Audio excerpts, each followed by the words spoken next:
Asante Kotoko winning the league for the 25th time. I know, our WhatsApp platform is already buzzing, so we're going to be sharing some of the messages with you as we go along. But let's bring you this. This came in not too long ago, and we've already tweeted it on at Joy Sports GH, which is our official Twitter handle. Now, Danlad Ibrahim of Kumasi Asante Kotoko has been called up to the Black Stars ahead of the Four Nation tournament in Japan. Now, this is because he's replacing shortstopper Richard Ofori, who aggravated a hamstring injury during training, and he is expected to have an MRI test to examine the extent of the injury. So it's joy on one side and sadness on one side, considering what Richard Ofori has been through in the last year and a half. It's been crazy for him, and considering that this is happening at this time, coach, I don't know. It happens in football. I mean, you just have to organize yourself and then follow the rules and regulations the doctors would give you so that you could recover as fast as possible. For him, I think is a very critical time because we've started preparing for our World Cup already. And at this very time, every player would love to be fit, to be part of the team, train with the team, and then brighten his opportunity to be part of the World Cup Qatar in November. Interesting stuff there. Let's see how it goes. So we wish Richard Ofori well, but would congratulate Danlad Ibrahim. Danlad Ibrahim, I remember, in the thick of COVID, was here in the studio, and he was, giving off so much confidence. He was giving off so much positivity, and I'm not too surprised that he's gotten to this stage and this milestone. I mean, contributing effectively to the league campaign and helping Kumasi Asante Kotoko to win this title. He's done two good things. The first one is last season he supported Kim Faisal not to be relegated, and then he supported Kumasi Asante Kotoko to also win the league. And I think this is something he has to tap his back. He's done extremely well. His saves are good. His confidence in the post are good. His communication. I mean, he's all-round goalkeeper that every coach would love to have in his goalpost, and I think he deserves all the praises. Okay, interesting stuff there.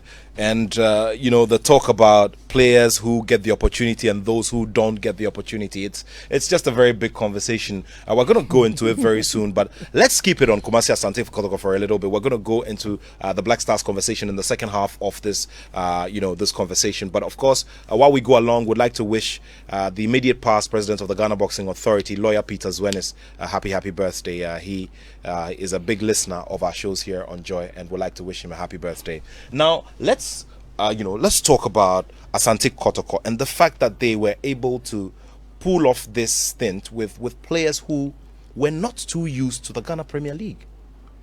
That's a very critical and a very good question. We need to, if you want to analyze or have a critical analysis of Asante Kotoko before, during, and then now we're heading towards after the league. There is one critical thing you cannot take away from, and that has to do with the leadership. And that specifically for me it comes in two forms: leadership on the pitch and leadership outside the pitch.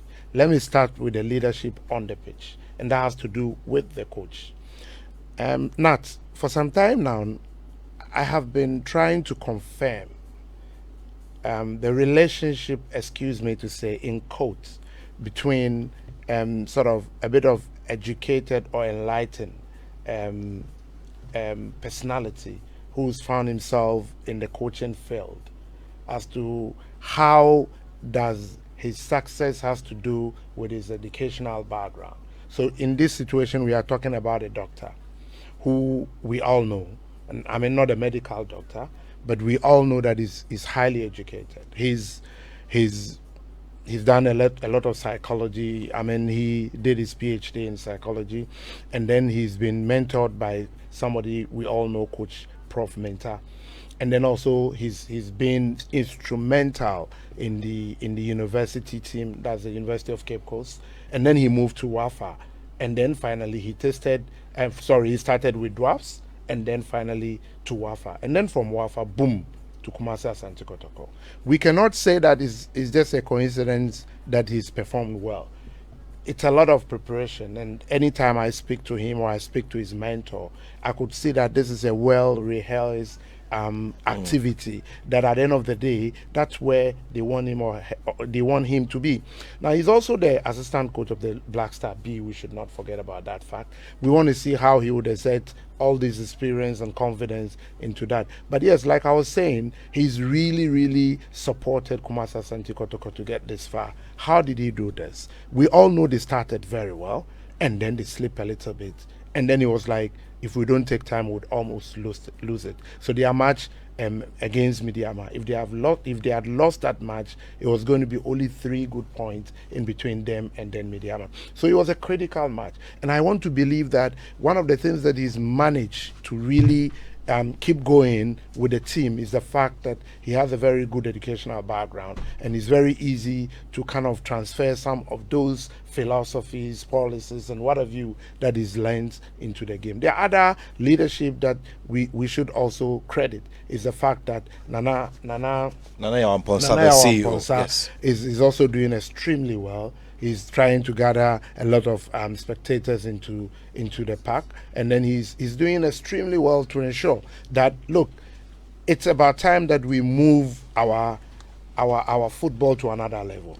And I keep saying that we have moved from the artistic way of playing football to the more scientific way of playing football. And if you do not get the rhythm, if you do not catch up, you'd always be wanting and be just jubilating because you are scoring with no purpose. To me, these are the 2 critical things that has led, or 2 thematical areas that Asante Kotoko had worked on, and it has given them a good result. The result is not a magic, it's something they worked on and they've gotten it. Congratulations to Kumasi Asante Kotoko. Congratulations to Kumasi Asante Kotoko. Indeed, you're still live here on the Joy Sports Link on Joy 99.7 FM with me, Nathaniel Attoh. Remember that we're streaming live on YouTube. We're on my Joy Online TV on YouTube, and of course, you can also follow the stream on the Joy FM Facebook wall, the Joy Sports wall, and all of the takeouts from our other social media handles.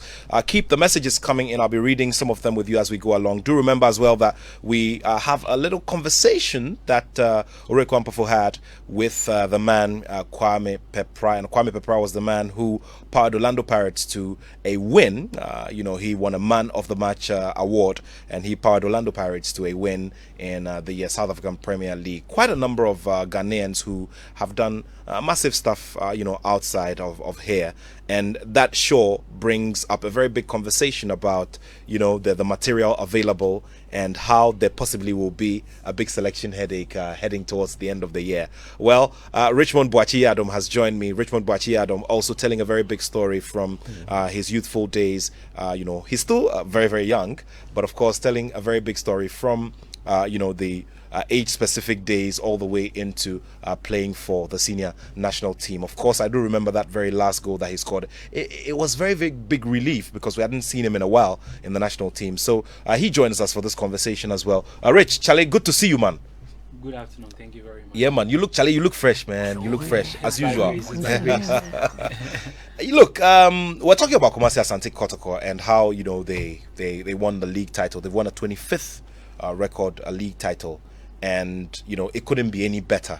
I mean, I don't know what your thoughts are upon hearing this. Of course, they've won with 3 games to wrap up the season. Well, thank you for the question. This is my favorite team after my football. I think I'm going to play Kotoko. So I see. I see. I love it. I see. Yeah, I see. As I came to hear Daddy speaking about the way they play, the style. Whilst I was in Europe, I got the opportunity to watch 1 or 2 games, and you can see that it is not by chance or by luck. They've worked towards the style of play to become the champions. And as a team, when you work together and you have the same mindset, and everybody starting from the staff to the last player, you see there is difference. Games that people think it is going to be difficult becomes easy because this is what you've been training on at the training page. So when you come to the game, it becomes easy for you. As my superior will say, if you have a team that has a philosophy and a plan working towards it and believes in it, it happens. So I'm not surprised Kotoko winning the league. And when it comes to the big rivalry between the two sides, I do remember that in pre-season, Kumasi Asante Kotoko went all the way to the United Arab Emirates, and this was a big deal. And right, that's Yes, right, yes, yeah. they did. So there was a lot of talk about how whether you go to Dubai or go wherever, and eventually all of these have paid off. Yeah, really, it has really paid off. I mean, as I did indicate, it's something they planned for and they worked towards it and they kept the spirit. They were resilient, and that's how come they've been able to win this league. Otherwise, it was a tough win for me. Tough win indeed. And of course, some of the material we've just been talking about, Danlad Ibrahim, who now has an opportunity to to play in the Black Stars team if he gets the opportunity during the Four Nation tournament in Japan. But you look at the journeys of some of these other players, in the side, those who were brought in from the second tier under Division 1, those who came in from elsewhere. I mean, look at this Cameroonian forward, Etuga, who has been brilliant this year, and he's coming to set a record on his debut season in the Ghana Premier League. Yeah, I mean, a player like Mauro Ibrahim, the left back of Kumasi Asante Kotoko, is a player that I think that as a country we should even be interested in his development, because it's been one problem area for our Black Star, for our senior national team. And if you have such a talent, you should really be interested in how you develop such a talent. You can talk about Modasiru, one of the finest midfielders in the Ghana Premier League.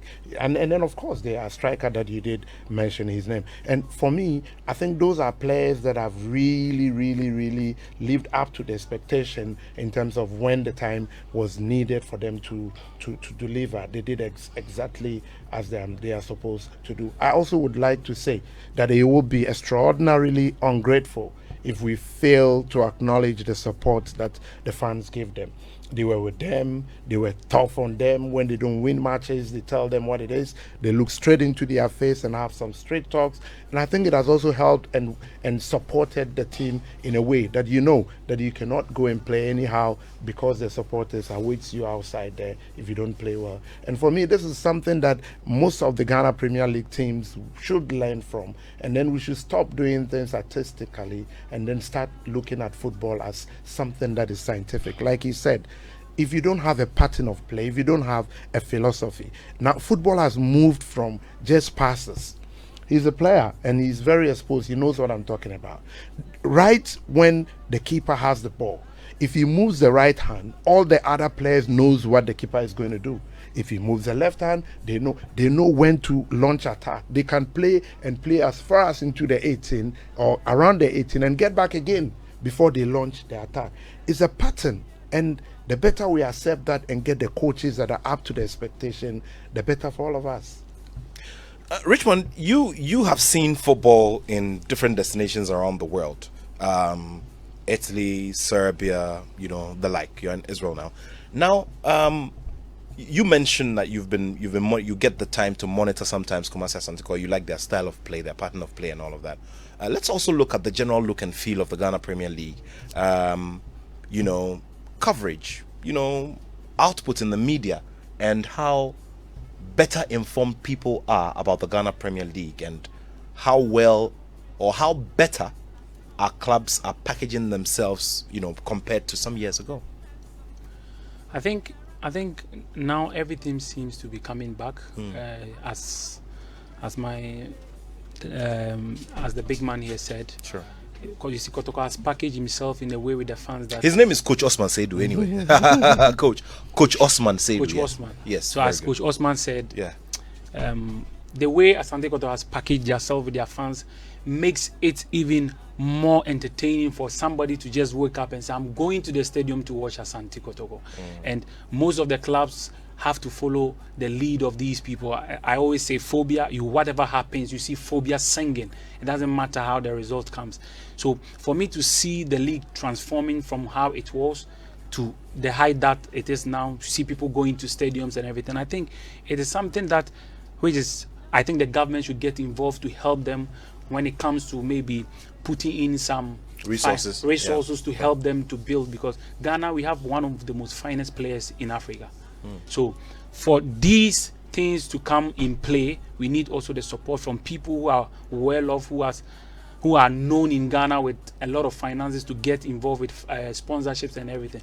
I always say in Europe, there are a lot of sponsorship that makes the clubs always get far. So I think if they are going to implement these things, it is going to make our league very, very, very good. See, South African league is amazing. If we are able to fix one or two things, I think we can be there. Last time I heard or I read, we want to play the African Championship or something. That would be one of the best things for our country, because we have good players. I said before, we used to have coach teams that you have players coming in and out every time, picking players and everything. I think all these things, when it comes back, our league will be one of the best. Well, the Ghana Premier League in focus. Still some games to go, and there's a lot of focus on the remaining games. Kumasi Asante Kotoko play Great Olympics, who are a common foe, and Great Olympics would want to prove a very big point to Asante Kotoko this weekend, and of course we'll be monitoring and we'll be bringing it to you. Do also remember that there is live commentary here on Joy 99.7 FM as the Black Stars go up against the Central African Republic in another Group E encounter in the ongoing qualifiers for the Africa Cup of Nations, which happens in Cote d'Ivoire. It's just next door, just a couple of hours drive away. So we'll all have to get ourselves ready. And of course, we do pray that the qualifiers go very smoothly for the Black Stars. It will go smoothly for us. Yeah. I mean, not qualifying for the AFCON is going to be another. It's a no. It's not a conversation anybody even wants to have in the first place. Yeah. So you bring in the messages. Let's just see if we can get a few messages here now. Remember, it's 055 1111997. 055 1111997. Okay, so this one is pretty lengthy. It's from Dr. Fish in Sakaman. So I'll do my best to get as much out of it as I can. It says, good afternoon, Nat, and your respected crew on board. Nat, call-ups to our national teams, especially the Black Stars, has always been an ending issue from one coach to the other. The FA always try its possible best to explain or give reasons for why caller A or B, but the underlying fact is that there's no clear blueprint on the criteria in selecting into our national teams. Now, cast the mode of the selection of Wakaso, who hasn't kicked the ball for the past few months, is a clear case that the FA coaches consider loyalty, dedication, and service than recent form. Please, those criticizing Wakaso's inclusion must do so with caution, because he's not alone in this, and there are practical past examples of such call-ups. So there's still more on that particular one, and it says not what we need now is a clear, explicit blueprint from our technical directorate and the FA on the criteria for call-ups into national teams. All the best of luck to our Black Stars in tomorrow's encounter, and thanks for the good work for Mother Ghana and sports. Okay, thank you very much, Dr. Fish in Sakaman. So we'll be delving into that subject in a little bit. Okay, so this one is from Godwin in North Kanishi. There's a correction. Okay, so I realized that in my introduction I made a little blunder. So correction. Yeah, I corrected it later on. So Kwame Pepra actually won the South African Premier League, and he picked up the Man of the Match award in that particular one. So thank you very much, Godwin in North Kanishi. Okay, so this one is from Kofi Entry Dunga, and he's listening from Wisconsin Avenue, Washington, D.C. He says that the Black Stars are going to make us proud tomorrow, and also congratulations to Kumasi Asante Kotoko for winning the 25th Ghana Premier League title. And he wants to say shouts to his dad, Taylor Beko. Okay, thank you very much. And he says that Taylor Beko is a diehard Kotoko fan. Okay, so the Kotoko board must make us all, understand when the victory party is coming off. Yesterday I saw, Dr. Kofi Aban. He's a member of the board of Kumasi Asante Kotoko. I congratulated him and asked him, when the party is happening, because we all need to go and celebrate. The coronation is on the 12th of June. Yeah, of course. But there's pre-party and there's a pre-celebration jam. You remember after party at school. So messages are very welcome. Just keep them coming, and we'll be glad to share with everyone else. Here with me in studio, our Ghana international Richmond Boachi Adam, who plies his trade in Israel, and Coach Osman Seidu. He is the vice chairman of the Greater Accra Coaches Association under the Ghana Soccer Coaches Association. He's also a seasoned pundit as well. So, gentlemen, there's this subject of the CAF Champions League. I know that we're still in the final stages of the Ghana Premier League, but this is a subject that always comes up. Asante Kotoko, the last time they got the opportunity, could not, perform to everybody's expectation. In fact, Ghana as a nation has not shown very strongly, in the CAF Champions League for some years now, resulting in the loss of our double slots and all. Now, is this a team? Yesterday, I heard one of the pundits say that, look, this is the time that Asante Kotoko need to get into the market and beef up. But this is the same squad of young people who didn't have experience in the Ghana Premier League who came in and, did the magic. Is this the side that can go into the CAF Champions League and compete favorably? Nat, I'm very happy we have a very good footballer who has all the experience that we need to know when it comes to some of these preparations. But my point is, we need to identify the reasons why we are not able to progress in the Champions League. We as a country, we don't know. As clubs, we don't know. They are mere speculations. Why are we not progressing? There are two areas we can zero down on: the management of the team, and then, preparing the team itself, or for lack of better words, I want to say talent.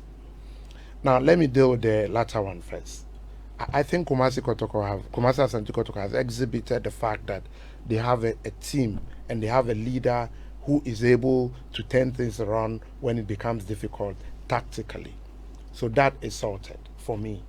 In terms of their bid for the championship. Now, the other side of it, that has to do with the management. Now, do you know that with all that we talk about football and all that we do, we train a number of times a day and everything, when you're going to play a football match, the preparation for a football match, it is only 30% of your preparation that has to do with tactics and what have you. The 70% has everything to do with administrative work, where you sleep, what you eat, what rest did you have, what conversation did you have, who annoyed you, how entertained you were. And so those are the things that I think that is affecting our teams, and they are not performing well in Africa. I know some might disagree with me, but it's a fact. Because look, it's the same talent that they buy and send to Northern Africa. It's the same talent that we send to South Africa, and it's doing extremely well. So why aren't we doing well here with them? It has everything to do with management. Having said this, I do not want to say that we are 100% on point with our tactical preparation. No, we are not. We lack even common training equipment. Just pick my brother, and then pick another player from Asante Kotoko, and just start Googling and start showing them the training equipment. There are some that the player in Asante Kotoko has never seen. He's never seen it. And he's going to compete with people, with teams from the Northern Africa that has all this equipment in place. That's going to be a bit difficult. So I think that it is unfair to also just splash out the challenges without giving possible solutions. I think as a country, we need to invest in our equipment. We need to expose our players into a lot of equipment and build their confidence, and also do something about the way we manage the team. It's no more about fun, but it's business. It's 100% business. It's not that I'm okay. No, football is business. It's serious business. If you are not ready to do it, don't do it. These are two things that I think if we do, we'll be able to progress better than what we are doing now in the championship. Richmond, do you have any thoughts to add?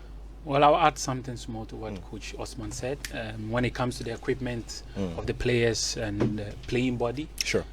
For instance, in Europe, you have a time that you have to be in the gym with a trainer, that it won't be a lot of metals or something, but to be exercises that you have the equipment there, that when you go to the pitch and you even train for 40 minutes, that first training you did in the gym boosts your system. Like, it makes you very, very strong, the legs, everything, to be able to compete for 90 minutes. For instance, when I was playing in Italy, I saw a different way of training. But when you get to the bigger stage, like the Champions League, immediately you control a ball, a player is there. He's on you. So if you're building up, if your stamina level, if your thighs are not strong enough, you get within 60 minutes your legs are loose. Yeah. But there are some trainings and equipment that When we started doing it, I was like, no, I cannot do this because I'm feeling pain. But as time goes on, you see there is difference. So when you get to the big stage, this is where you see the reason why maybe Kotoko gets there and it becomes difficult. Maybe we play fantastic football from the first 55, 60 minutes, but when it's left with the 60 minutes, you see the rest of the players or the other teams still going on, playing with their tactical game, moving the same direction. But when you look at us, maybe when we get to 60 minutes, the concentration, the tactical thing, everything becomes different. So what Coach Osman said, I really agree with him. We need to build ourselves with these equipment, when to go to the gym, when to even go to swimming. All these things are necessary, but we don't see it. Most of the time, you can finish a game and the trainer will come, hey, you people should go to the pool. And you may think it's just a pool, but it's not just a pool. It is helping the players get to the level of competing with these big teams. So I totally agree with Coach Osman. Well. A word to the wise, they say. This is the Joy Sports Link, and we're here with Richmond Boakye-Adom and Coach Osman Saidu. Let's do this message, and then after that we'll do a message, a sponsor's message, and then we come back to the studio for more in these conversations.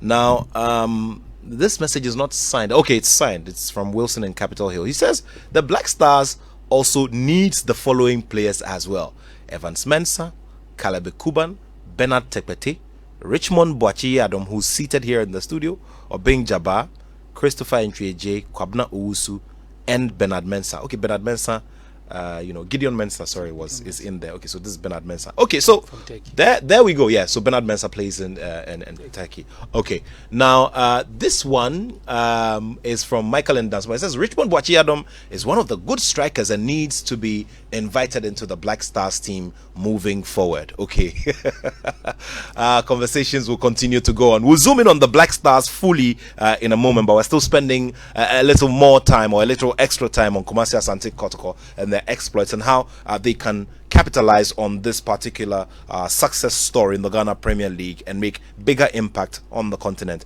This is the Joy Sports Link. A few more to share with you in terms of the achievers. I will be taking the thoughts as well of Kwame Pepra, who used his prowess up front to help Orlando Pirates to secure the league title in the South African Premier League. It's what do you think about that as well? I mean, I remember very well that there have been major arguments about the timing, and I've had people who have said, look,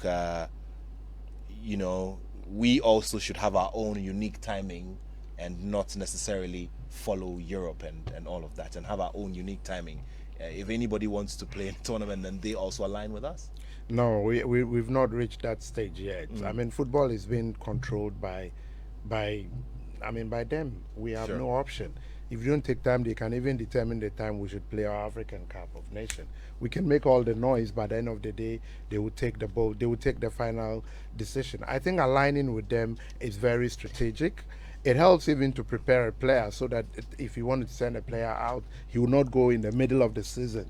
Or they pick a player in the middle of the season, and before the end of the season, the player's performance has dropped drastically. So he's not able to go again. So I think pairing is very good. It's good for development. It's good for the players, and even good for us as coaches as well, because then it helps you to then determine when your preseason is, when you're, we call it periodization. The preseason, in-season, and out-of-season training that you want to do. If you align with them, then you can easily do it the way you're supposed to do it, so that a player will not have challenges when he joins them up there. So this thing about just making sure that the clubs here are just doing well and are just making sure that they are meeting up to the standards internationally. Okay, let's now take a listen to one of the players who have performed well this season and have done a great job with their respective clubs. I'm talking about Kwame Pepra, who previously played for Kumasi King Faisal Football Club. He did some massive exploits in the last round of matches, and of course he earned the Man of the Match award. Now, he had a conversation with Joy Sports Oreku Amperfor. Let's go back to that. Joy 99.7 FM. Wasn't easy being a foreigner, going to another man's country to work. And then the expectations for joining a big club like Orlando Pirates. It wasn't easy, but as time went on, I thank God for granting me these 7 goals in this season. You speak of how big Orlando Pirates is. I'm sure people have an idea, but you've been in the club. We saw the announcement video, the fans playing in such a big stadium. Give us an idea of how huge the club is, especially in South Africa. It's one of the big. I'll say when South Africa, there are 3 top teams that everyone or every player wants to join, and then it's Orlando Pirates, Kaizer Chiefs, and then Mamelodi Sundowns. But for me, being in Ghana, I thought I didn't even expect it to be that big than how I saw it when I entered into the club. So I would say it's a very big club, and then the demands and expectations are very, very high. We'll come to that aspect, but let's talk about your personal achievement this season. Scoring 7 goals made you equal a bit of a record set by Abdul Basit. He scored 7 goals in the PSL in the 2013-2014 season, which was the highest by a Ghanaian in his first season. You're able to equal that. Was that the target or was it any close, the 7 goals, to the target that you set for yourself before the season started? No, before the season started, it was my aim to be the top goal scorer for my club, my current club, Orlando Pirates. So I was trying my best to work hard to try and achieve many cups for the club. So along the line, I didn't even target to break records or be in the same stage with the player you are talking about, but it was my aim to get a double figure in my first season, but it wasn't achieved. But the 7 goals in the league, I would say it's a massive improvement. Okay, I think you still got close to that target. I think you're the 2nd top scorer for your club in the league last season. But let's move ahead and talk about some accolades that you were close to winning. You're nominated for PSL Young Player of the Year. You missed out on that. How did that make you feel?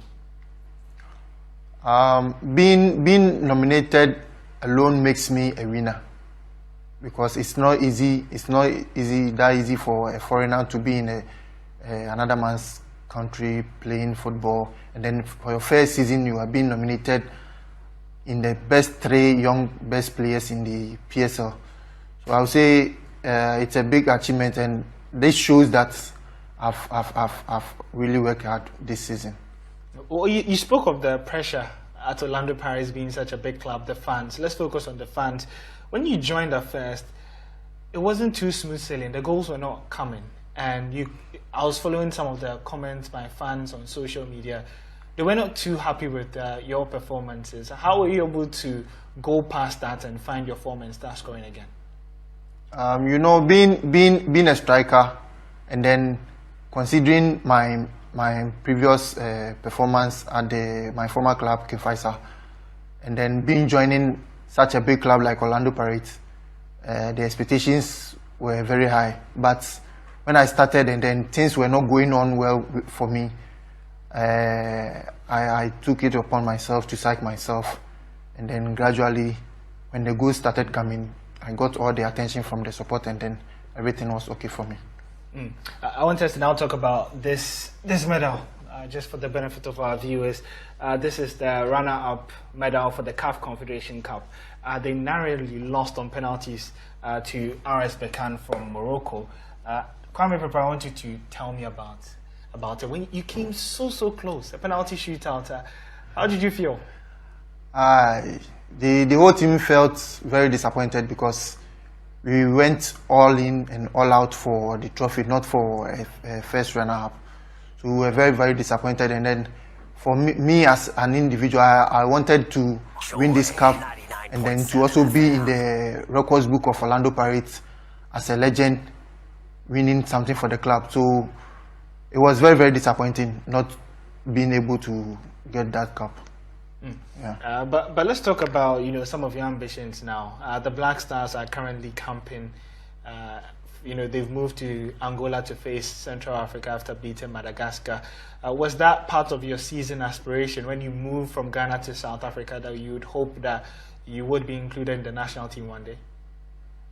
Oh yeah. Every Ghanaian player's dream is to be able to join the national team and then to work and then able to support his country.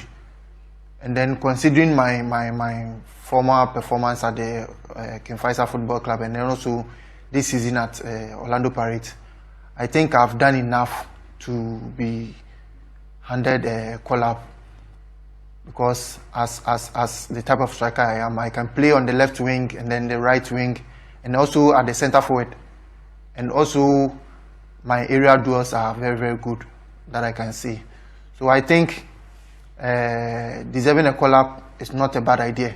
But for the for the current players in the national camp, they all also deserve the call-up. And then I think I wish them all the best of luck in the coming games. I'm sure you've also been keeping tabs on your former club, Ken Faisal, this season. They are 13th, but they are still not safe yet. They're involved in a relegation battle. How do you see things ending up in the season for them? Oh, I know Ken Faisal, and then this situation happened to me when I was there. Yeah. So I know how my playmates, because some of the players I play with are still there, and then I know how they started the first round, and then they were in a good position in the first round. So I think when they psych themselves and then talk to themselves, I know they are going to escape relegation. They will, surely they will escape relegation. Let's now head back to Orlando Pirates and speak about your future. We understand that there's been some offers for you, one specifically from an unnamed Greek club offering around $650,000. Is that something that you know of, and where does your future lie at this moment? At the moment, I am a player for Orlando Pirates, so, and then I'm also concentrated on the field of play. So when it comes to offers and then those stuffs, I think my management will handle that. And then even if there is a good offer, my management will sit down with the club and then also consult my current club, which is Orlando Pirates. And then if the two parties get along together with the offer, and then they think there is going to be a move, why not?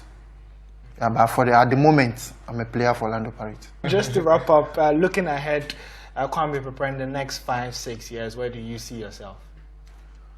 Okay, in the next 5 years or 6 years, I see myself winning, and then I want to be winning the African Cup or AFCON for Ghana, and then also being with Ghana in the World Cup, and then also playing in the top flight leagues around the world, and also winning trophies and then medals for my club, any club that I will be playing. Yeah. All right, thank you very much, Kwame Peprah. Okay. Thank you too. And today I'll be signing out as a Joy 99. Options, and this is one possible option. These are all subject to big conversations about who deserves to play, who is not supposed to be in there, and all of that. These are very, very big conversations. We'll be zooming in on the Black Stars and everything, because there are loads and loads of thoughts to share. But Kwame Peprah plays for Orlando Pirates. They finished number 6 in the South African Premier League. I think today, I don't know what happened there. What is it? Have I had... Okay, so I had the drink.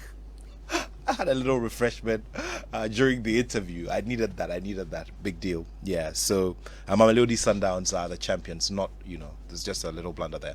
So, there's a message here. It's from Kobe in Teshi. Kobe says, Nat, Wakaso's inclusion in the Black Star squad is very justified because of his performance with the team anytime he's called. Again, we should not forget that not all the 23 players who are going to go are going to play. If a player is recovering from injury, they want to boost his confidence, and you must invite him. And I congratulate Otto for inviting him. And please ask Yao for me why we're not making good use of our free kicks in our national team. Okay, Kobe in Teshin. So, Richmond, that question will go to you in a little bit. But later on as well, we'll be telling you about the cultural trade ball and all the big stories that will surround this year's edition of the cultural trade ball. Remember that COVID, denied us the opportunity of having one very big cultural trade ball event. Of course, this year there's a new twist to it where we're going to have an all-star game, and we're going to have loads and loads of players, Ghanaian players who've played in Italy and are still playing there, come together with some legends as well to play a big game at the Accra Stadium. We'll be delving into that later on in the show. But right now, of course, we'll be throwing focus on the Black Stars team, who are in action tomorrow. Now, they started off the campaign very well. Now, let's start off here.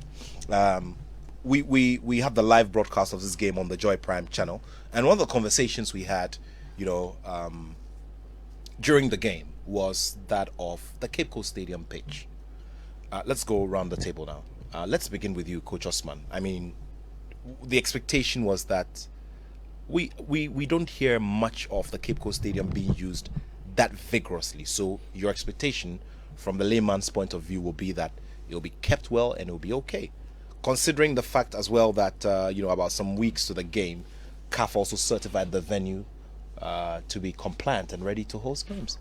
Yeah, you're absolutely right. I think the major challenge we have is what we call the maintenance culture. It's not about whether or not you're using the pitch. It's about maintaining the pitch at all given time. If you do not maintain the pitch, definitely you would be exposed to what we saw recently. For me, the most important thing is that if we do not have that culture of knowing that the moment we have a very big edifice and we need to ensure that we maintain that edifice for a long time, there is no way. It's not only in sports, it's in almost everything. Here we're talking about cathedral here. If we build it and we do not have the culture to maintain it, we'll go back again to square zero.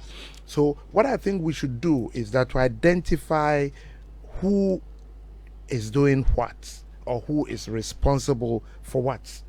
If there's a job to do and everybody feels somebody will do it, at the end of the day, it will not be done. I mean, elsewhere, this exposure Ghana have given itself would be something else, and hairs will roll. Trust me not. But here nobody's concerned about it. It's not even a talk of town. I mean, we are okay. Ghana's won 3. That's all. We're done. We move to Central Africa. The next time we talk about the pitches when we play there again.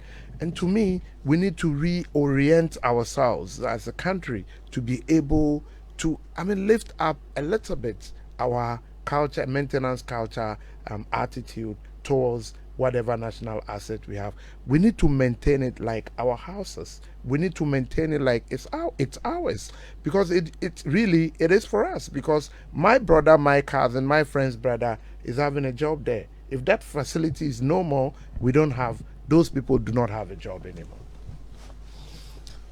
All right, so Richmond, I'm sure you also have thoughts to share. I mean, considering the fact that you did the transition from here in Ghana to the leagues out there, you had your time with Bichim United during your youth years, and then you got the opportunity to go out there.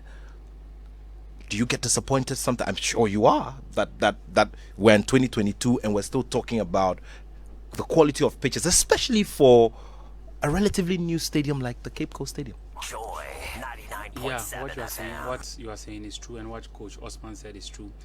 The difference between a good pitch and a rough pitch is there is a big difference. For instance, watching the game last 2-3 days, it wasn't really comfortable for the players. And I'm pleading to the government, if they have the ability to build one stadium that is reserved for the national team, I'll be very grateful, because for us to have a national team who has one stadium that we can play most of the games on that pitch, and it is well maintained, as Coach Osman said, that would be very fantastic. We can use the rest of the stadium to play our leagues and everything, but we have to make sure, if the government can help us, for us to get one particular stadium for the national team. We can play some final games like Kotoko and House of Oak on it, but after that we can maintain the pitch, and we make sure when the national team players come home, they have good pitches to train on, so that when we meet teams, we can be able to show them what is made up of the Black Stars, because I know the Black Stars, I have had the opportunity to be playing. We are players who want to play good football and on a good pitch. So these are things that also gives us a little bit difficult when it comes to playing against our opponent. Against Madagascar, I think we should have scored like 5 goals. But most of the balls, when it comes, you see it keeps bouncing. And for us to have these difficulties for players like Andrew Ayew, Jordan, who've been playing in the English Premier League, having good pitches, doing their thing, it becomes difficult for them. So I think the pitch is a main problem when it comes to our football nowadays. I had the opportunity to leave from Bechem to Europe, and coming back in this 2022, seeing the same pitches, controlling ball, finding it very difficult. I think we should work on that, and it will help us a lot in our football culture. And we're also talking about these countries that come here, those whom we hardly expect to put up the kinds of performances they put up against the Black Stars. I mean, look, Madagascar, for instance, whether we like it or not, had to play in their half for a bit because of the kind of pressure that the Black Stars were giving in the first half. But truth is, Ghana did not score in the first half. So clearly, these countries come here and probably based, just like you were saying, probably based on the fact that they are identifying with a pitch that may not be too good, they can also play their kind of football on it. Yeah, I said this earlier because maybe Madagascar is used to playing on pitches that are really not up to the highest level. It's the same as Cape Coast own. So when they come here, it's like boot to boot. They are playing with you because they've also been exposed to a pitch like that. So when they come, they stay back, they play their long balls, they play the same system with you. But they know within themselves that we are playing against Ghana and we can take 3 or 4 goals. Immediately they see the pitch being 50-50 for everybody, for them it becomes a free zone. And when they have the ability to score 1 goal, it will be very difficult for you to utilize the goal that they have scored because of the pitch. So I think most of the teams that come here, or the countries that come here, see the way the pitch is. When they get used to it for 5 to 10 minutes and they get the confidence, then they know that, okay, this is not a game that we are coming here to take 2-3. Unless something change. If we don't change our pitches, we will have a lot of problems. Kotoko is going to play. You have good stadiums with countries in other countries in Africa. And see our stadium in Accra Sports Stadium, Kumasi Sports Stadium. So when we go there with Kotoko and you find a good pitch, you are now going to adjust to the pitch that they've put in water throughout. Sometimes it goes against us.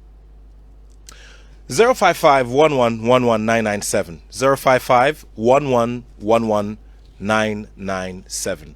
Join us with your thoughts on these subjects that we're discussing today, and we're throwing focus on the Black Stars as well. Coach, we had a fairly good game. At the end of the day, the result was a good one. It's one that has put us on the top of the Group E table. Now, what other things are you concerned about aside the very good output? Yeah, I think we need to congratulate the technical team led by Coach Attoh. They've done a very marvelous job. For the first time, I watched Black Stars playing, and I see the patience that they need to have. I mean, my brother here will tell you, anytime we're playing in a rush. We are not composed on the ball. But for the first time, I saw that build up from the back. I mean, they were building up patiently. So they were not in a rush. And wherever they get and there is no space, football is all about space. How to manage the space and how to use the space that your opponent will give you, and you win a game. And the moment they realize that the place is choked, there is no space, they go back again and they start building, and then they would move forward. And for me, they really manage the space. And I'm not surprised because of the technical people they have. Coach Didi Dramani, Coach Attoh and Boateng, they are all good technical people. We cannot take that away from. I think one thing I'm very concerned has to do with the cards our technical people would want to or would like to play all the time, because they are fortunate enough to have a lot of talents. Let me just give you one typical example. Let's talk about our wingers. We have Kamaldeen, we have Usman Bukhari, we have Fatao, we have all these, we have Pencil, I didn't even mention his name. All these guys, all of them, everybody's up to the task. All of them, when given the opportunity, will play and play very well. So for me, that's one thing that I think they might face a little bit challenge. And if they don't manage it well, it might not go very well for them. But with the confidence that I have in Otoado as a German train, they don't normally means they are worse at all. They say it as it is. Like the way he told everybody that I'm not interested in local or foreign players. What I'm interested is good performance. And to me, that is a clear statement and a very loud statement to our local players that you will never get opportunity to play Black Star if you don't take time. Because comparably, you cannot compare a local talent with a well-dressed, well-coached, well-exposed talent who is playing abroad. It's not you can't compare them. They are far, far, far, far better than them. I know people who disagree with me, but ask him when he was playing Bechem here and now, how does he feel personally? Has he seen some transformation and of course some positive transformation? So for me, what they really must really put an eye on is to how to manage the players, because they have a lot of talent in the team. But I'm very optimistic that they are up to the task and they'll be able to deliver. Okay. Being up to the task and being able to deliver, especially tomorrow, so that place at the top of Group E is solidified going forward into the qualifiers for the next Africa Cup of Nations. Still here on the Joy Sports Link on Joy 99.7 FM. My name is Nathaniel Attoh and I'm here in the studio with Kocho Osman Seidu and Richmond Boachi Yadom. Just if we had decided to follow, the style that we see sometimes on the continent where titles precede, so I'll be called what? Journalist Nathaniel Attoh. Coach, you be what? Striker Richmond Boachi. Okay, so varied conversations. I have a message from Wilson in Cantonments. I'll be sharing his message with you in a bit. But the team is gone off to Luanda to play, against Central African Republic. Yeah.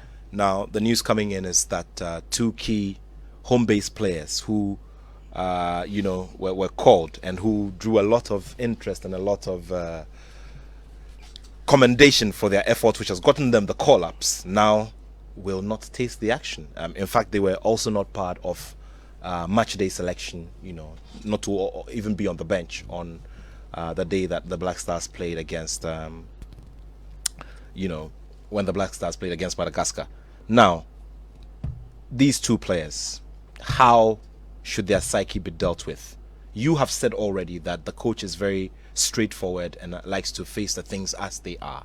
So they have been given reasons why they are not a part of the trip, going, to Luanda. But how do we manage these kinds of players? Because just like Richmond said, confidence confidence plays a very, very big part of all of this. Yeah, psychologically, I think we should have psychology attached to the team, and this is the time that he should start working. However, there are times too that we need to face it as it is. Now, what I think Ghana Football Association can do to support some of these things is the fact that they should come out with a policy that, look, we know we cannot compete with our own foreign-based players, but we also need to boost our Ghana Premier League. That's ours. So can we come out with a policy and say that any given time there is a call-up, we're going to have at least 2 local players in that call-up, and out of that 2, one of them will make up the final list of that particular match. All these are things that can boost the confidence level of the local players. So that even though you are playing in Ghana, you are not competing on the same level with those outside there, because they will swallow you.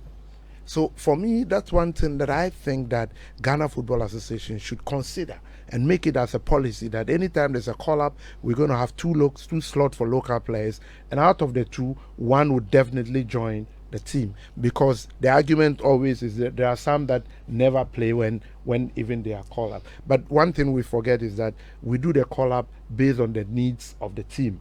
So it's not automatic that if I don't need a defender in my reserves, I have people I can easily make shift on the pitch. So I don't really need a defender. If I put a defender there, I'm wasting my chances of getting another additional advantage. But if we do not do this, then there is no way we can boost. I think I might not be right, but I think there is no way we can boost the confidence level of Ghana Premier League. And we have to sell Ghana Premier League. That's ours. Let's come out with a bold statement that anytime there's going to be a call-up, we're going to have two from the local league, the best two from the local league. Out of the best two, one of them would definitely be part of the team that is going to play whatever match. I think that's the only way I think we can boost their confidence. Okay, so Augustine Okra of Bechem United and Daniel Efriye Barnier of Accra Hearts of Oak got the opportunity. Many were excited for them, especially considering the fact that there's been a lot of measurement of the quality in the Ghana Premier League. But here it is, they won't get the opportunity to be there in Luanda. Well, I don't know what you make of this as well, especially considering that you have seen different faces of this kind of conversation where 1 minute you are there in the Black Stars, the next minute you are not there. Well, I think most of the local players have great talent. I was also a local player before I went outside. You have to have a why. Okay. I always say this: if you don't have a why, the why for you, the player, as in you are asking yourself why. Why okay. am I being called? Okay. Why am I part of this team now? So if you have a why in you, it makes you one of the best. If you don't have a why, then you feel like, oh, they called me, I'm lucky, and you come back and like they called me to the Black Star, just saying it. But no, if you have a why and you go there, you greet good morning to senior players, okay, but on the pitch you make them know, I'm not here to make friends, I'm not here as a local player, I'm here as a Black Star player. You put the local player behind you, because when you wear the jersey, you are not the local player now. Even though you play in the local league, but when you wear the jersey, you are a Black Star player. You train as you came. When I'm coming to the national, you are taking my food away from me. So if I'm coming from the local team, I'm coming to take what you've been enjoying in Europe. There have to be a competition. If the competition does not exceed the European player, you have a problem. Because the European player is coming with something that he is ahead of you in terms of equipment, in terms of some exercise, in terms of some sprinting, in terms of experience level, where the fans are full in the stadium with the confidence level. If you put me from Bechem compared to now, I'm more different now. Because when I was in Bechem, you put me in a game playing like AC Milan on the first time of my career, there is a little bit like, hey, you're a little bit shaking. You're playing against the likes of Ronaldinho. So if you come to the Black Stars, you see Deda, you see Jordan, you feel a little bit timid. This is where your training becomes different. People are not seeing that in the training ground, but people are using what you are playing in maybe the local league to tell you, oh, he's this, he's that. But when you go there, what do you show the coach? That I am a local player, but if you give me an opportunity, I'll swallow 3-4 players here. There have to be this mentality and this why. Why are you playing? Why are you in the national team? You are there because they picked you to be one of the best. So you have to increase the level of your running, of everything. Because even if I'm a coach, excuse my language if I'm wrong, and nobody should hold my words against me.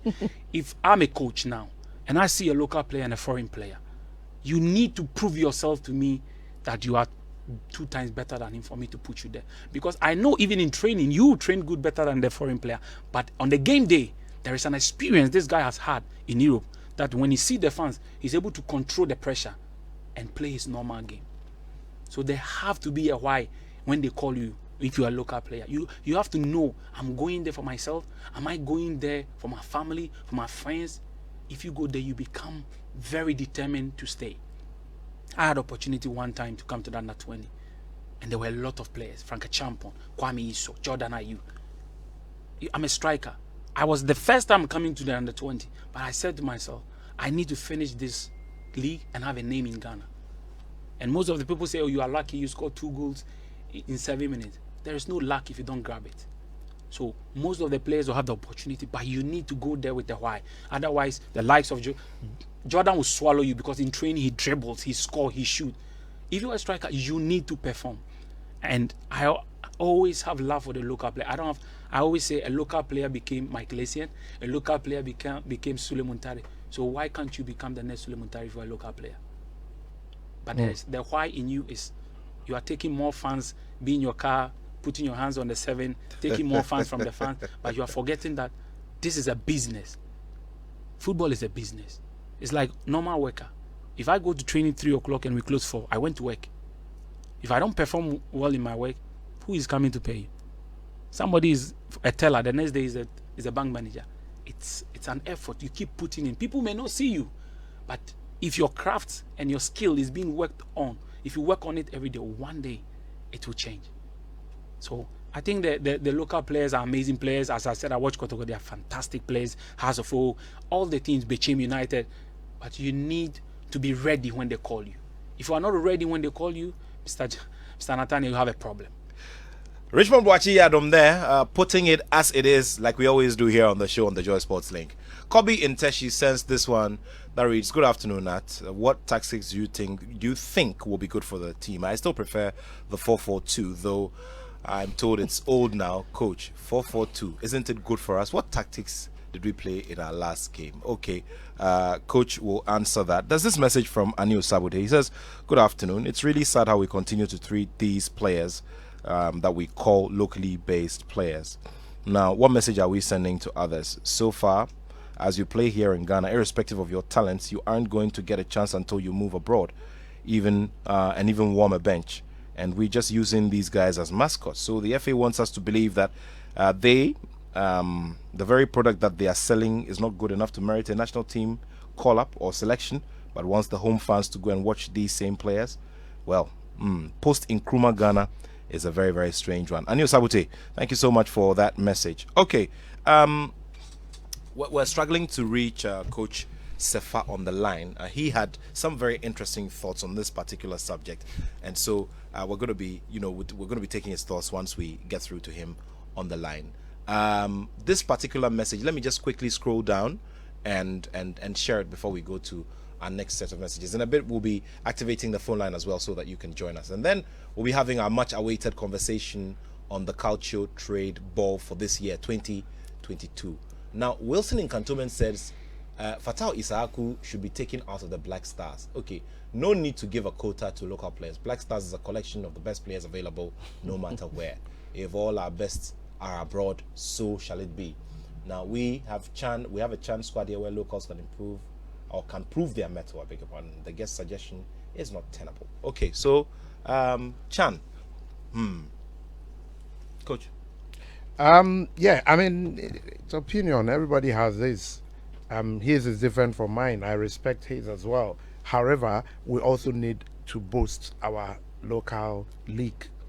And if you know that you're going to play local league forever, you never get the opportunity of playing Black Stars if we compare you with those talent that has been transformed. Then what's the essence? I mean, what's your motivation? So I think that, yes, I respect his opinion. We should get the best. But in everything, there are things that you need to also be strategic and be a bit ahead of what you expect to do.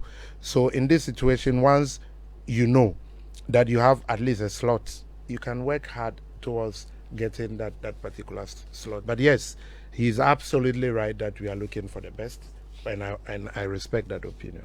Okay, there's a message here, and it's reading, "Great submission by Richmond Boachi Adam, and congratulations to Kumasi Asante Kotoko."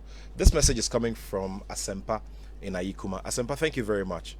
I'll activate the phone line in about 4 minutes. Just about 4 minutes. We'll activate the phone lines, but you can keep the messages coming. Do remember it's 055 1111997 plus 233 55 1111997.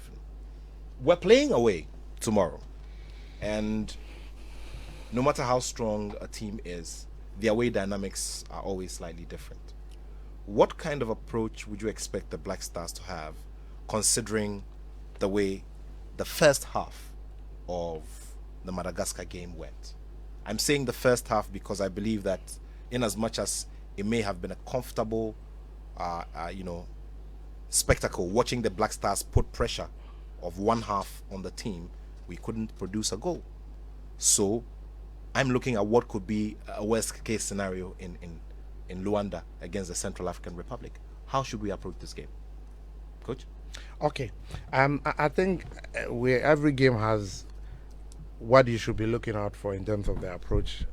Coaches will call it approach to the game. We need a win. We are not going in for a draw. We need a win, and we need to win convincingly. So I am expecting that we would manage the space in the game. We would make sure that we block all the passing lines for our opponents. We'll make sure that our strikers are at it with their diagonal runs. We'll make sure that we make good use of our free kicks. You said you're going to ask him a question about how we take our set pieces. That actually came from a texter. Yes, I'll do that. So apart from that, the approach to the game is that of a winning mentality. So we have to utilize our chances. We have something called the moment in the game. It might come only once in the whole game. And if you do not utilize the moment, that's the end of the game. And one thing that I'm so concerned about is our players should not be so protective. I mean, they shouldn't play as if there is nothing to lose and everybody's afraid playing, managing the way they play and the way they really take part in the game. But aside that, I'm expecting to see a bit different team entirely from what we played in Ghana some few days ago. Because if you look at the likes of Pencil, who could not play, the likes of Kamaldeen, we saw Usman Bukhari at the latter part of the game. These are players that I'm expecting them to come into the next game. But I'm very optimistic that we are going to seize the midfield. Our strength is in the midfield. Once we seize the midfield and then we start determining the pace of the game, we should make sure that we don't allow them to play. At any given time, we should be in possession. When they have the ball, we either decide to do the low block or do the high pressing, get possession again, and determine the pace of the game, and we'll be fine. Richmond? Well, I think now in football, who have possession more on the ball, for me, 85% you are bound to win the game. Yes, and that is one very key saying from Jose Mourinho as well, who says that once the opponent has the ball, a goal will be scored. Yes, because as a player, when you are chasing a ball, you think you are not getting tired, but that short sprint and chasing the ball, you feel it.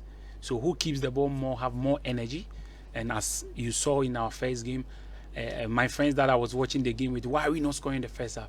And I told them, patience. I told them, you need to have patience. And Otuado and his staff was very, very, very, very smart, because they were watching the game, they were reading the game. When they came back, they knew what they have to do. So immediately we started scoring.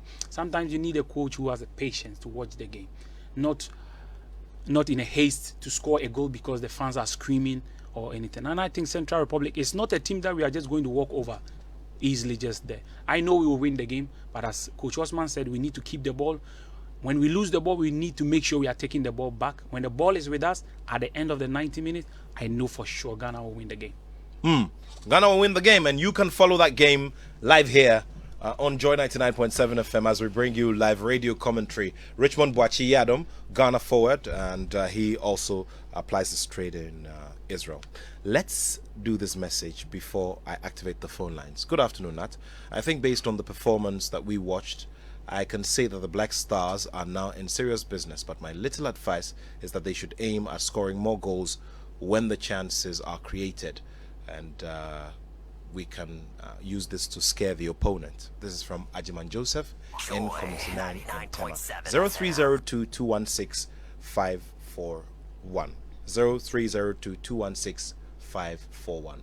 Ejayao in North Key says, I think it's wrong to think local footballers cannot perform better than foreign players. If that were the case, then I don't think the GFA members would qualify to supervise our football. They have to be given the chance to prove themselves. Okay.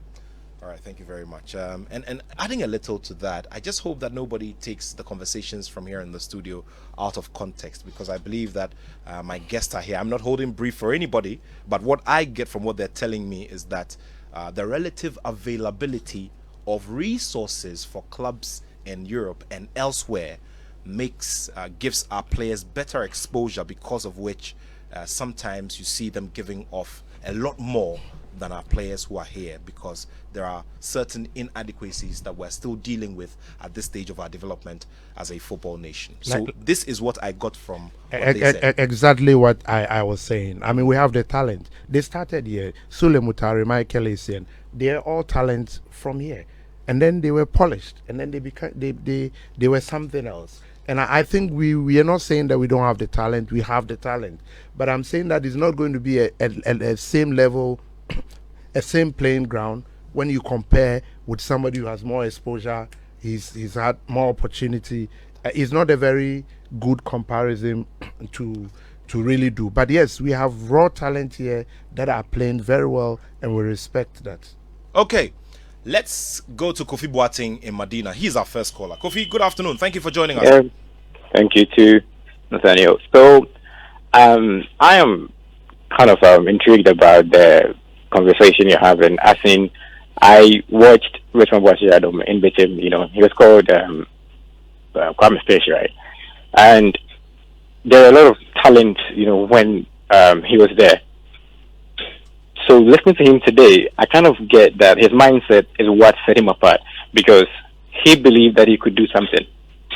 There are a lot of people there who are still, pushing, but then the mentality is not really up there. They don't really believe in themselves, and until we have that, there's going to be we're still going to struggle to get people from the local turf to get into the national team, because it's not just about the talent; it's about your self-belief too.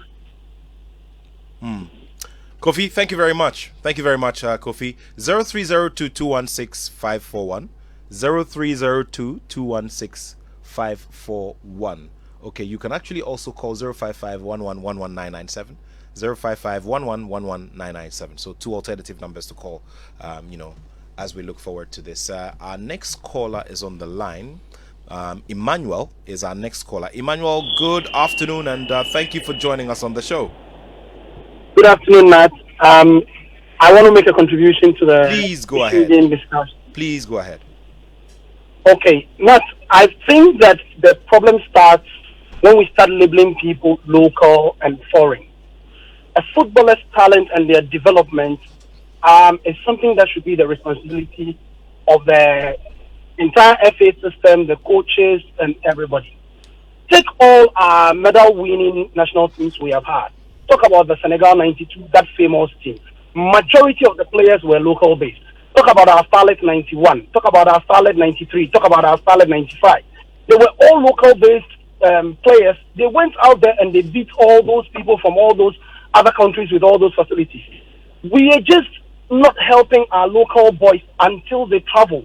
And that is why sometimes some of the boys will travel to all manner of countries with the hope that they will be given the chance. Look at a player like Daniel Friye Barnier. Look at Modasiru in Kumasi, Asante Kotoko. They have proven some consistency. Give them a chance in a game like this when we have won 3-0, and at least some 10 minutes, 15 minutes. That is how the experience will start. Okay? It's just like this thing we do in Ghana where people finish school and we say they don't have work experience.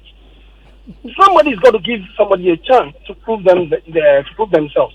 So please, I will plead that we've got to give the boys a fair chance as well, and not for the sake of it. Anybody who is good, once they are Ghanaian, regardless of whether they are playing home or abroad, should be given a chance if they merit the criteria of the coach. That's what I've got to say now. Thank you very much, Emmanuel. A great submission there. We're very grateful to you. 0302216541 and 05511119997. Get through to us. This is coming from Lieutenant Colonel Dr. Percy Annan. He is a former Black Stars team doctor, and he says, good afternoon. Great show and great to hear from Richmond. He's a great professional. Wow, Charlie.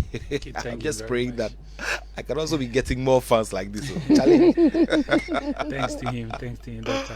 All right. So we're expecting more of your phone calls, and the conversation drifted a little bit into, the tag of foreign, local, home-based, and all of that. Well, maybe we should start looking at turning the the tags around and giving them something that probably may not sound derogatory, because sometimes that's the kind of feeling you get from these kinds of reactions. Ajiman Joseph is on the phone line. I'll engage him very shortly. But remember, we're having a conversation as well about the cultural trade ball.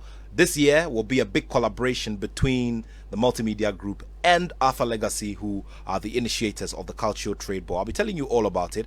One event that brings together the Ghanaian side of things and the Italian side of things for cooperation through the big platform of football. Do remember that Italy is one of the biggest grounds for growing talent. We've been talking about growing talents from here, and Italy has such a rich story of growing Ghanaian talents from way back in the early 90s when my lead producer was not born. Benaya, Italia 91. Benaya, Italia 91, you were not born, Aha. Oh, Charlie. Oh, Richmond, you said they didn't born you. Oh, oh my goodness, Charlie. 99.7 FM. May God bless the soul of Samuel Kainte. He's one of my former bosses at the Graphic Communications Group, one of the big mentors in sports journalism. And I remember back in the time when he'd ask me, so, but you cry, did you even watch the Italian 90 FIFA World Cup? I was like, oh, Chairman, Charlie, why Italian 90 there? And how we watched. Charlie. Bye. Anyway, Joseph, good afternoon. Thank you for joining us. Yeah, exactly. All right. Can you lower the volume on your device, please? Is that? Please lower the volume on your device. And please go ahead. My device is off. Yeah, please go ahead. Okay. I want to touch briefly on the issue of the local and the foreign players. Thank you. Please go ahead. Your guest made a very important submission that sometimes the local player can impress you on training grounds, but when it gets to the match proper, then he doesn't see it up. You see, if you look at our local grounds here, apart from Kotoko and has training any other team, matter. If I watch television, the highlights, if I look at the empty chairs, then I ask myself, are we playing football in Ghana? So if you have been playing comfortably in Ghana here, and we fix you to go and play at a higher ground, master, it will be very difficult. Some of the players, even when they give you a great player to match, you just watch the player because you don't want the player to leave you. But the player is also looking at the ball coming and will reposition himself. Before you see, he will leave you and go score the goal. You say offside, but it's not an offside, but onside. So I think it's a very great factor that the population of the stadium also affects the players. So if you start them and they can face the crowd, fair enough. It's not a matter of looking down upon the local players, but the ability to play to face the crowd is also an issue. Thank you for a great show. Thank you very much, Ajiman Joseph. Very, very grateful to you. As we go along, we'd also say happy belated birthday to Rosalind Amo of the Graphic Communications Group. Has the football within her blood and operates very well within the football circles on one of the many subcommittees of the Ghana Football Association. Richmond, you have... I want to take this opportunity to say happy birthday to Kwaja Samuel's wife. Oh, Abna, right? Yes, Abna. Yeah. Oh, happy birthday to you. We should have a whole party for this one, isn't it? We miss Kwaja Samuel in the Black Stars. Yeah. He's a fantastic player. Fantastic player. By all for standard. Me, one of the best ever in by all standard. Yeah. Fantastic player. And of course, as we celebrate the cultural trade ball, he's one of the players who obviously has kept the Ghana flag flying high in the Italian Serie A, where he made massive achievements with during his time with Juve. An amazing guy indeed. There's no doubt about that. But today is not his birthday; it's his wife's birthday. So happy birthday to you. We're going to continue the shouts when George Quay takes over the radio. But right now, let's wrap up quickly on the Black Stars, and then we can throw the focus on the cultural trade ball, which comes up soon. Gentlemen, tomorrow, Coach has talked about closing the gaps, making sure that we don't allow the opponents to use the wings to run at us.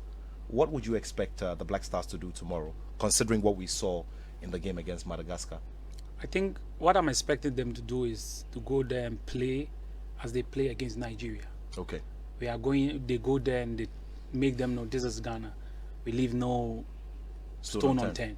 We just come here to take the points, and they stay on them. They focus throughout the 90 minutes, because nowadays I always say every team can play football.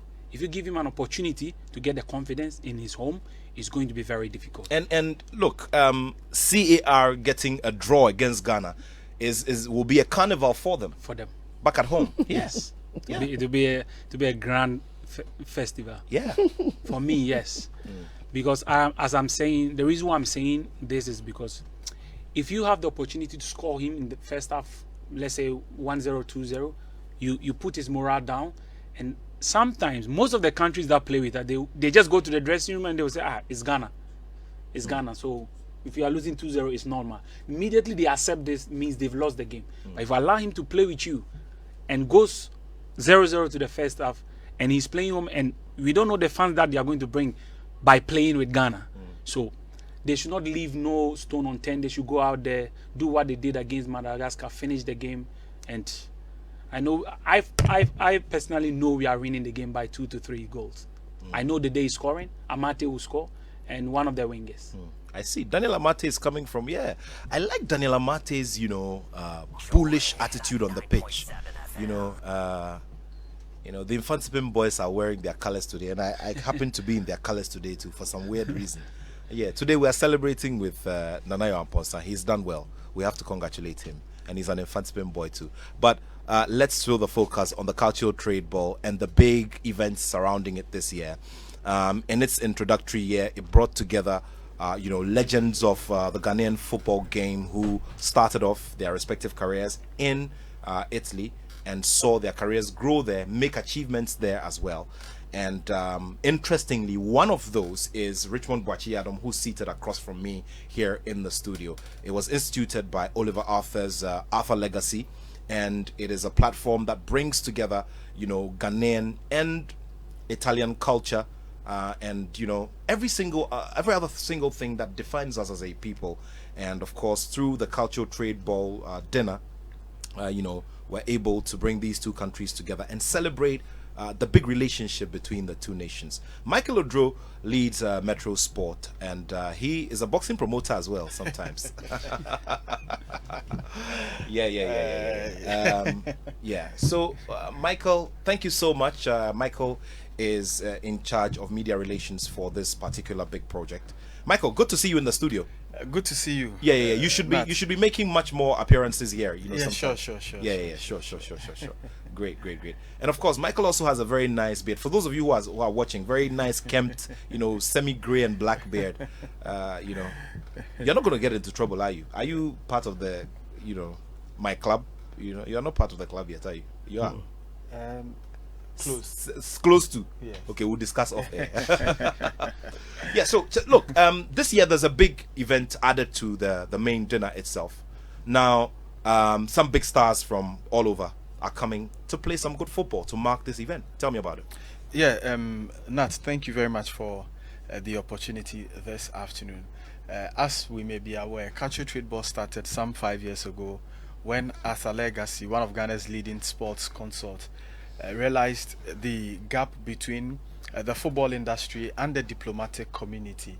And you know that every Ghanaian footballer who plays here on the local front, a while ago you were discussing the role of the local players in the Black Stars. And any talent you find here has got that big dream of playing football outside of this country. And what that means is that the diplomatic community have a major role to play in the development of our talent, because if all these guys are to play football outside of this country, then they would have to go through that diplomatic system. So Oliver Arthur, with his experience, thought the need to bridge that gap between the diplomatic community and then the football community, and decided to start with the Italian embassy, because at the time over 80% of the talents that were managed by Arthur Legacy played football in Italy, and so he had a better relationship with the Italian embassy. Decided to also include Italian companies set up here in Ghana to see how they could also contribute to the development of the sport here on the local front. And so for the first and second editions of the program, it was mainly a dinner and awards night. But for COVID reasons, in 2020 and 2021, we couldn't have the event. And then we thought of... And of course, that was as a result of COVID. Of COVID, yeah. So sure. If there's a 2-year break and we are returning, we cannot continue to do things the way we did 3 years ago. Certainly people would expect that there will be a massive improvement. And so for that reason, this year we're having a 3-phased event. The event has a seminar on the 16th of June at the Kempinski Hotel. There's the big game, the All-Star game, on the 17th of June at the Accra Sports Stadium, and then the usual dinner and awards night on the 18th of June at the Kempinski Hotel. Let me touch briefly on the seminar, which will happen on the 16th of June. You know that following the desperation of parents and young footballers to play football outside of this country, there are some people who take advantage of the situation and exploit parents and young people. And Nat, I'm sure you recall that about a year ago, over 30 Ghanaian players were stranded in Thailand, and it took government intervention to get a chartered flight for these guys. I do remember. Yes, yeah. I mean, so these are all examples of the exploitation we're talking about, and we can't blame the people who fall victim to some of these situations because they do not have foreknowledge on the issues, and sometimes it is even difficult to tell who is a good player manager or agent and who the bad ones are. So as a legacy and the BAC group finds it necessary to educate the parents, to educate the talent, the young football managers, with a lot of focus on people who manage at the juvenile level, so we can give them that form of training, that form of orientation. And we're bringing top sporting directors from major European clubs. Oliver Attoh himself is a seasoned sports consultant and a football player manager. We're doing this in collaboration with the Ministry of Youth and Sports and the Ghana Football Association, so they would also bring some people with the technical expertise so that we educate the players, we educate the parents, and then we educate the managers on the need to be on the guard. And the theme for this seminar is Stop Exploitation, Save Football. So that happens at the Kempinski Hotel on the 16th of June. It starts at 8 a.m. And then 17th... what's the format for participation?